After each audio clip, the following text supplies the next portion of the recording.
Les saludamos desde Sud TV, canal UCR, este medio televisivo que se paga con los impuestos que tributan los habitantes de este país, y en esta ocasión tenemos la posibilidad y el honor de tener a dos profesores universitarios de este claustro, que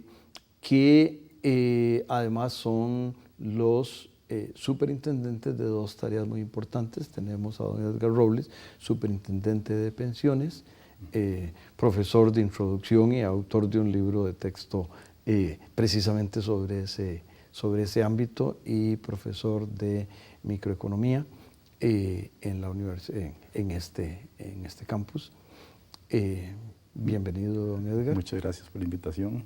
Y tenemos también a don Tomás Soleil, superintendente de seguros, la más joven de las superintendencias del sistema de órganos desconcentrados del Banco Central, y profesor muy admirado y querido, porque yo me he ido a sentar a las clases de don Tomás en otros momentos, y sé de lo que estoy hablando. Bienvenido, don Tomás. Con todo gusto, Juan Rafael, muchas gracias por la invitación. Continuamos una vez que el canal nos lo permita.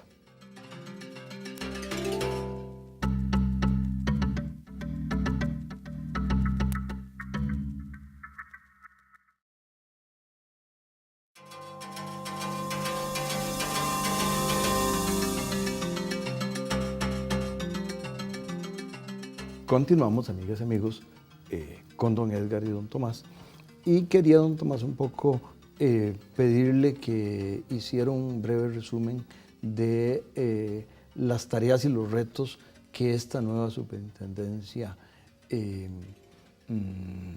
a la que esta nueva superintendencia está abocada, y en este caso toda al igual que este canal, que todo lo paga los impuestos de este país, en el caso de la superintendencia, todo lo paga los impuestos de este país de una manera difusa. Vía emisión monetaria, que es inflacionaria inflacionaria al final de cuentas, ¿verdad? No, ha sido un reto muy interesante. Cumplimos 5 años de la ley. Cuando iniciamos este proceso, logramos ver lo que es un monopolio en vivo, lo que don Edgar enseña en sus cursos de introducción y de microeconomía. Se logra palpar ahí, ¿verdad? 86 años de monopolio, donde viene la apertura, pues hay que ordenar muchas cosas, ¿verdad? Incluso el mismo monopolio tiene que acostumbrarse a ser una entidad regulada y en competencia. Pues en 5 años se ha logrado... Tal vez, si me permite, una pequeñísima nota de pie de página, con el mismo nombre suyo, un pariente suyo había sido el responsable de pensar en ese monopolio, pero no nos detengamos en eso. El abuelo de él, de hecho. Mi bisabuelo, en realidad sí, mi bisabuelo, don Tomás Soleil Güell, que dentro de sus escritos, además era un gran liberal, y uno dice una contradicción, un liberal proponiendo un monopolio, un poco lo que decía es que había monopolios necesarios e innecesarios. Lo que de repente le hizo falta, pues no está el desarrollo teórico todavía, es que si hubieran monopolios innecesarios, pues hay que buscar las formas de asignarlos para que sean más o menos eficientes o que emulen de alguna forma el mercado, ¿verdad?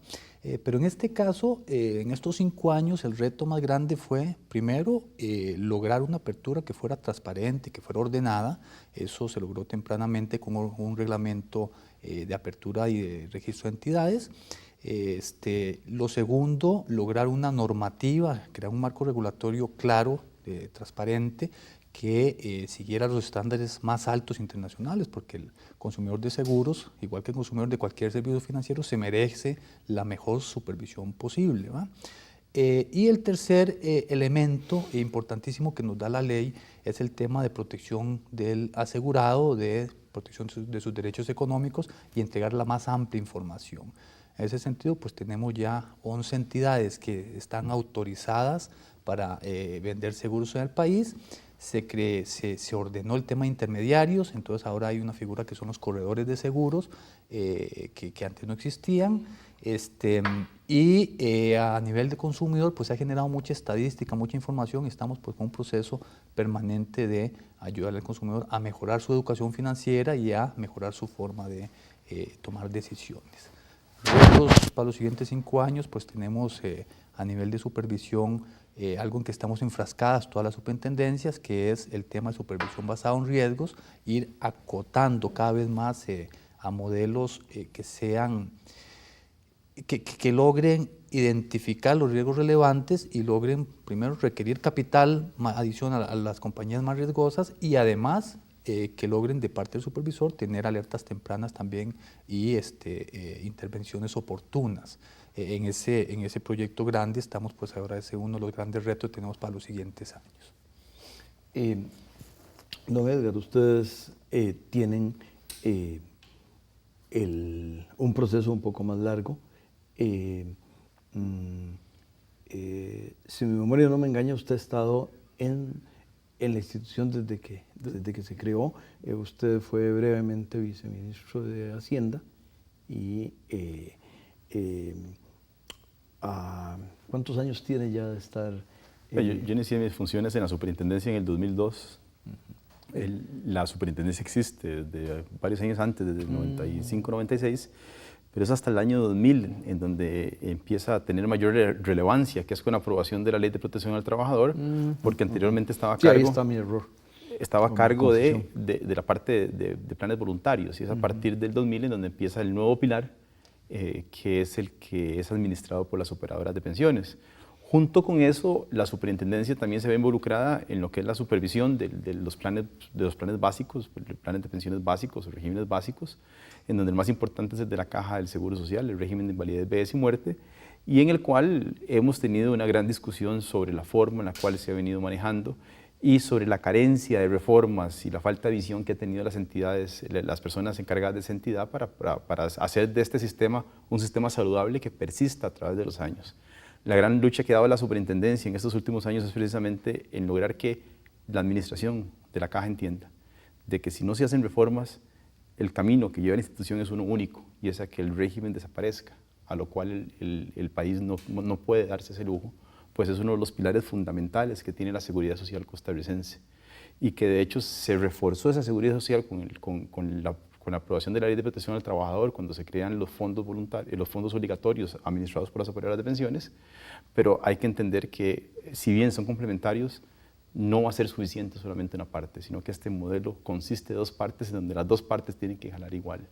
Y ese es el gran dilema que tenemos en este momento. Claro, y hay una distinción adicional, don Edgar, y corríjame si mi lectura es equivocada. Ya vio que mi lectura era equivocada sobre el punto de inicio de la SUPEN. Pero me parece que no es suficiente los fondos del segundo pilar, para llamarlo de alguna manera, a estos fondos administrados por las operadoras, porque el aspecto solidario del primer pilar incluye pensiones no contributivas. Y yo creo que sería absolutamente kafkiano pensar cómo puede haber un segundo pilar no contributivo, de manera que si no hubiera el primer pilar, esa posibilidad, y estamos hablando de algo que toca a la gente que debe estar más cubierta por la sombrilla del Estado. Claro. Aquí yo no sé si estoy haciendo eco del liberal que fue el bisabuelo de don Tomás, pero yo que también soy liberal, me parece que ese es un tema fundamental. Todos los economistas liberales le han asignado funciones al Estado en cierta medida, y una de ellas es la protección de las personas menos o más desprotegidas, o sea, con menos recursos económicos. Yo creo que hay una amplia coincidencia, no hay unanimidad, pero existe una amplia coincidencia de que las personas tienen que contar con un sustento básico cuando son personas mayores. Y es por eso que este país desde hace muchos años eligió financiar un sistema no contributivo. Primero que todo, hay que entender que estos no son regímenes competitivos entre sí, o sea, las operadoras no compiten con la Caja, sino que es un sistema complementario en donde las dos van parejas, o sea, uno accede a una pensión junto con la otra. Esa distinción es importante porque en otros países sí se desmanteló el sistema de seguridad social y hoy estamos viendo que esos países se están devolviendo lo que tenían anteriormente, precisamente para dar un nivel de protección básico que el sistema basado en operadores de pensiones no lo va a proveer, porque es un sistema individualista en donde las personas, si no alcanzan un nivel de sustento mínimo, no podrían financiar sus gastos de vejez. Y también hay que entender que la contribución que se planteó para los planes individuales no es suficiente para sustentar una pensión elevada. O sea, analizando diferentes supuestos, lo que yo voy a obtener a lo largo de mi vida laboral, 35, 40 años, es entre un 15 y un 20% de mi salario de cotización. Eso nunca va a ser suficiente para que una persona pueda financiar su vejez. Es por eso que esto es añadido a lo que ya da un sistema básico como es el de la Caja del Seguro Social. Pero el problema que tenemos es que este sistema del régimen de invalidez, vejez y muerte está renqueando. Y está renqueando por razones demográficas principalmente, por una dinámica en donde el costarricense se ha venido en promedio envejeciendo, o sea, la expectativa de vida ha venido aumentando, pero no es esa la razón más importante. La razón más importante es que la tasa de natalidad ha caído tanto que lo que sustenta esa base ya no va a ser suficiente para pagar las personas que ya están pensionadas y se van a pensionar a futuro. Esto era previsible, o sea, esto es una situación que está anunciada desde hace décadas y no es una justificación decir, mire, el país envejeció y el sistema ya no va más. ¿Por qué? Porque desde hace años se debió haber tomado reformas que eran necesarias para darle cambios a este régimen que lo hiciera sostenible en el tiempo. Vamos a pedirle al canal que nos interrumpa y nosotros regresamos.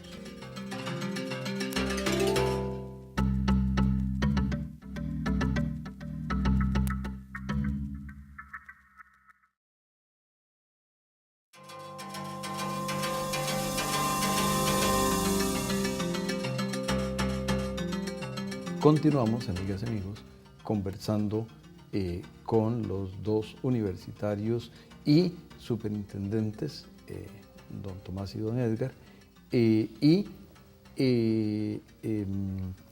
Don Tomás, una de las cosas que llama la atención, y pudiera ser que no sea un tema de la propia superintendencia, porque es lo que parecería una muy buena noticia y tal vez una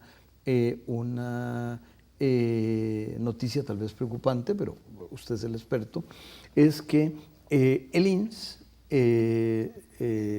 hizo una operación nada pequeña fuera del territorio nacional. El INS es de todas las entidades supervisadas por usted, esta es la más grande. Sí, así es. A ver, la ley vigente que se aprobó en el 2008 e incluso la ley anterior, en monopolio, el instituto tuvo siempre posibilidad de hacer operaciones de reaseguro en el extranjero. Esta nueva ley ratifica esa posibilidad y aclara aún su salida como empresa al extranjero, ¿va? En ese sentido, es una decisión, estas operaciones de seguro o de reaseguro en el exterior es una decisión de la Junta Directiva que debe de tener pues, el control y el gobierno corporativo suficiente para controlar esos negocios, porque fue una decisión política del legislador dejarle esas puertas abiertas al instituto. Aquí lo que viene en adelante, y son los esfuerzos que está haciendo la superintendencia, es hacer pues, los convenios de cooperación y de información recíproca con los colegas. Ya tenemos uno con Nicaragua, tenemos uno a nivel de Asociación de Supervisores de América Latina, donde abarcamos 6 países adicionales, a efecto de que tanto si en la otra jurisdicción se tiene dudas como si localmente se tiene dudas, podamos pues, lograr esos intercambios de información para poder estar monitoreando estas operaciones. Pero sí es cierto que pues, la ley tiene ahí todavía un vacío en que no solo a los sujetos, a todos los órganos de supervisión no es tan clara las potestades o no son tan amplias las potestades para poder ver esos negocios que se ven en el exterior. Entonces, lo que se ha diseñado después de la crisis para acá con el tema de riesgo sistémico internacional y contagio es una suerte de clubes de supervisores, ¿verdad? En el cual, por ejemplo, nosotros hemos participado en varias de compañías extranjeras que están en el país, su jefe también participa en algunas otras.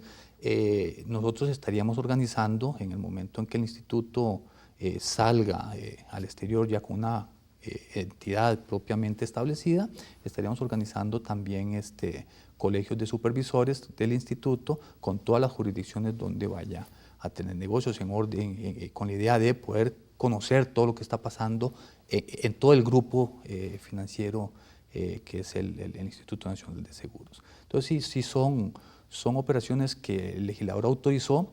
Esta que se publicó en unos días atrás por medio de un comunicado de prensa del mismo instituto no es la primera. Ellos han venido con un proceso activo de reaseguro y esa información pues descansa en la oficina y es parte de las rutinas de supervisión y de análisis que se hacen del mismo instituto.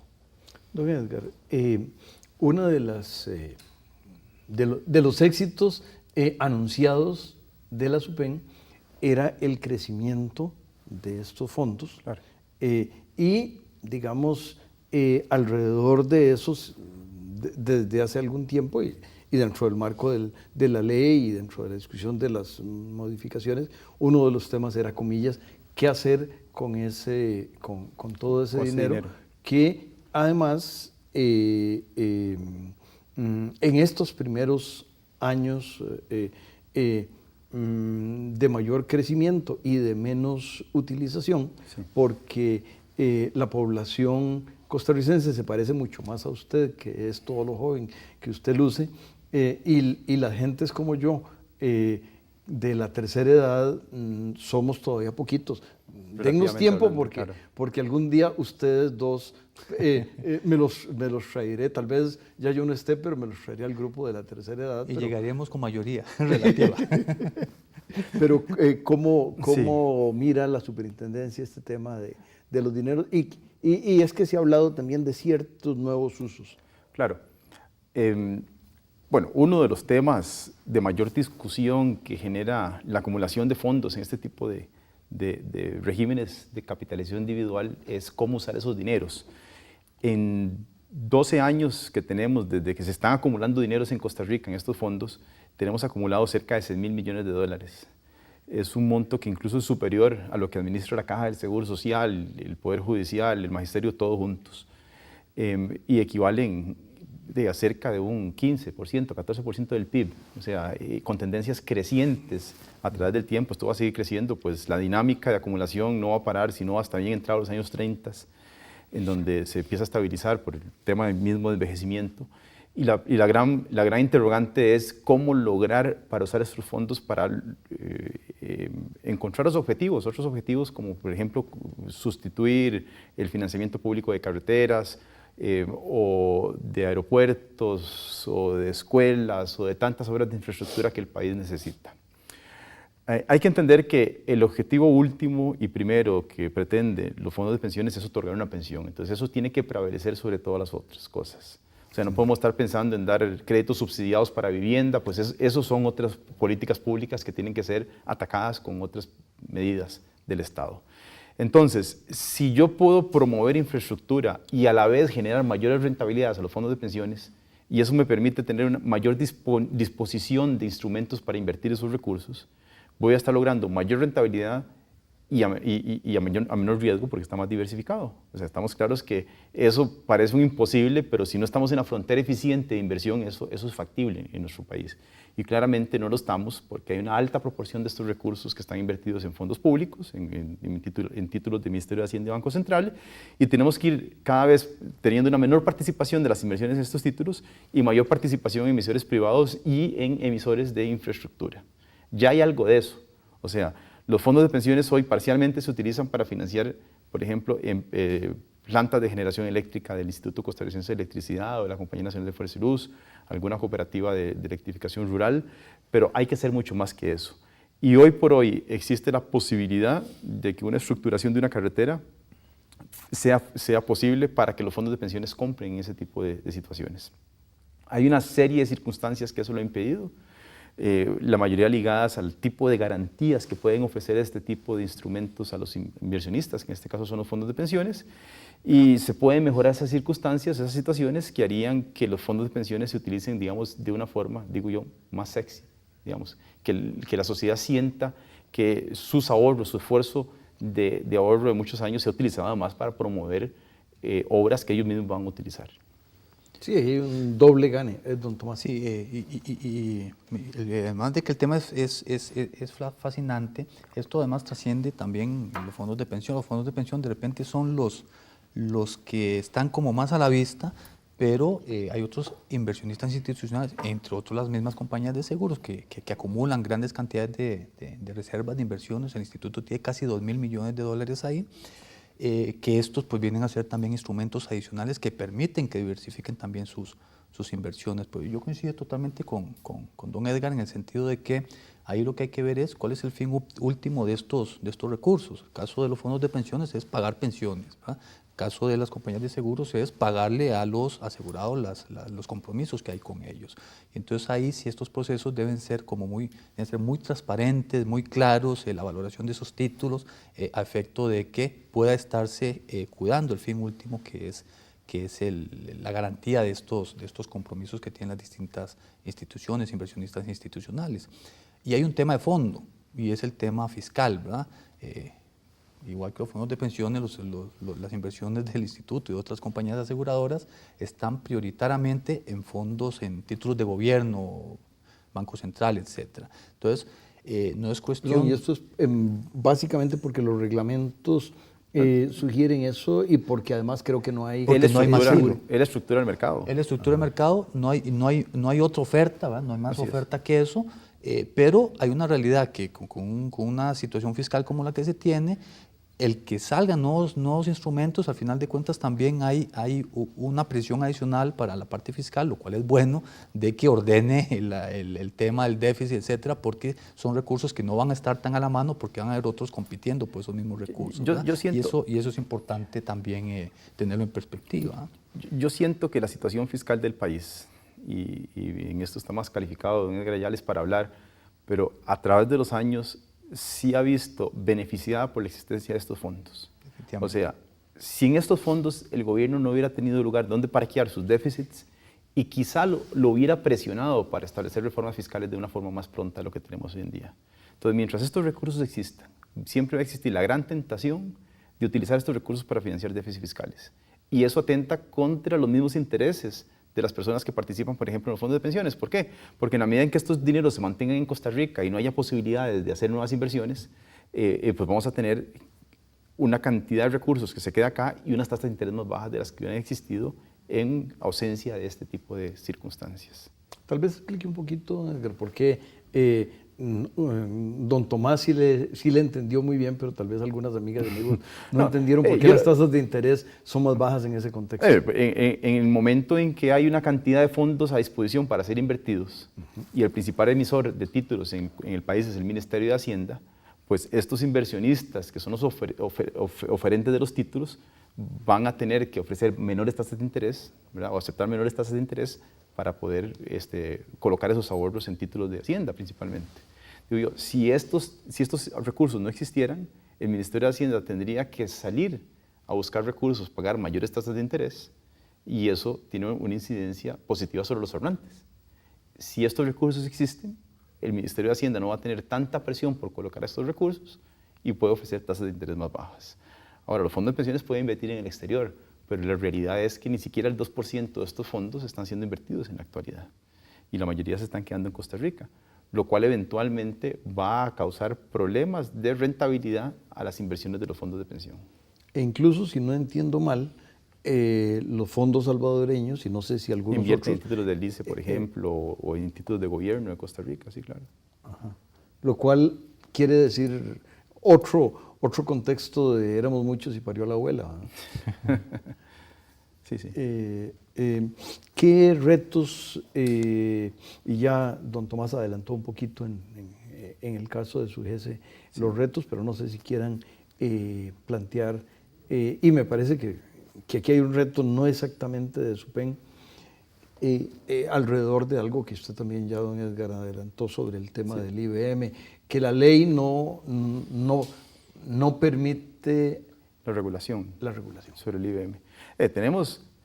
Tenemos grandes retos como país a nivel de regímenes básicos, o sea, no solamente la Caja está en problemas, el Fondo del Poder Judicial, que es el segundo régimen, digamos, no en importancia, pero digamos en problemas, también presenta dificultades prontas y son sistemas que se caracterizan por lo mismo, están afectados por sistemas demográficos, son sistemas que dan muy buenos beneficios a sus empleados. En el caso del régimen de Poder Judicial, ellos reciben 100% de su salario, que es el promedio de los últimos 24 meses, como pensión. Eso ya casi no existe en ninguna parte. ¿Cuánto reciben con el IBM? Es alrededor de un 60%. Entonces hay una diferencia de 40%. Pero además no están topadas las del Poder Judicial. O sea, hay pensiones de 7, 8 millones de colones. Y este grupo de... Perdón, y tal vez vale la pena, como nota de pie de página, las de la Caja tienen como 1.3 millones más o menos, y con postergación 1.8, pero no existen pensiones millonarias en la Caja como sí existen en el Poder Judicial. Ciertamente ellos cotizan 3 veces más que lo que se cotiza en la Caja, pero reciben en promedio 5 veces más de pensión de lo que se recibe en la Caja. Entonces tiene un problema de financiamiento mucho más elevado y una recarga eventual sobre el erario público más grande, porque todos estos regímenes son con garantía estatal. Entonces, en la Caja, la misma Caja ha estimado el tamaño del déficit actuarial es 100% del PIB, en el Poder Judicial es 20% del PIB. Entonces, esta situación obliga a que como país empecemos en una discusión de cómo regresarle la sostenibilidad a estos sistemas que son sumamente importantes para los funcionarios del Poder Judicial y para todos los costarricenses en el caso del IBM. Pues tendremos que esperar que no solo los estudiantes de ustedes se beneficien de la claridad con que ustedes explican estos temas, sino que poderlos tener alguna vez por acá. Pero ahora tenemos que invitar a las amigas y amigos a que en las mismas circunstancias y tiempos en los que nos han acompañado, revuelvan la semana entrante. Les prometemos un programa tan interesante y quédense con el canal UCR que se hace para ustedes.